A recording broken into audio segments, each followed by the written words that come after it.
Welkom bij deel 2 van mijn Red Velvet Cake, zoals ik jullie beloofd heb. Ik ga nou een beetje fast forward, want ik heb al reeds naar die cream cheese icing klaargemaakt. Zo voor die cream cheese icing, die versiersuiker, ga ik gebruiken 52 gram, of heet ik gebruik, 52 gram margarine, niet boter, margarine. Vanillegiersel, zoveel zoals je wil gebruiken. Ik heb reeds gezien in de vorige video.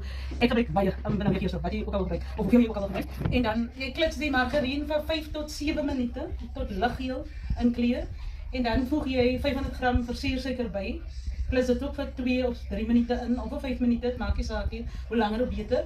En dan, laatstens, dan voeg je een bakje roomkaas bij, vol roomkaas bij. 175 gram verkieslijk, of het hangt af wat je verkiest. Hoe groot die hoeveelheid dat je verkiest. Een kopje vol, 250 gram, 175 gram, 125, het maakt je zaak. Dat jij beschikbaar hebt. Ik ga het nou versieren en daarna ga ik die eindresultaten voor jullie wijzen.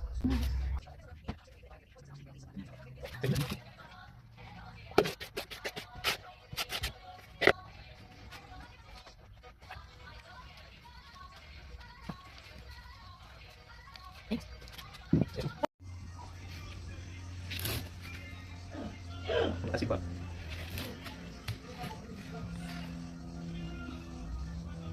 Oh wow.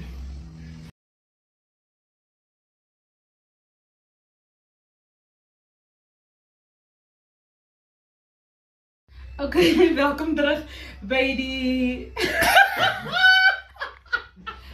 Goeiedag, welkom terug bij deel 2 van mijn Red Velvet Cream Cheesecake. Así va.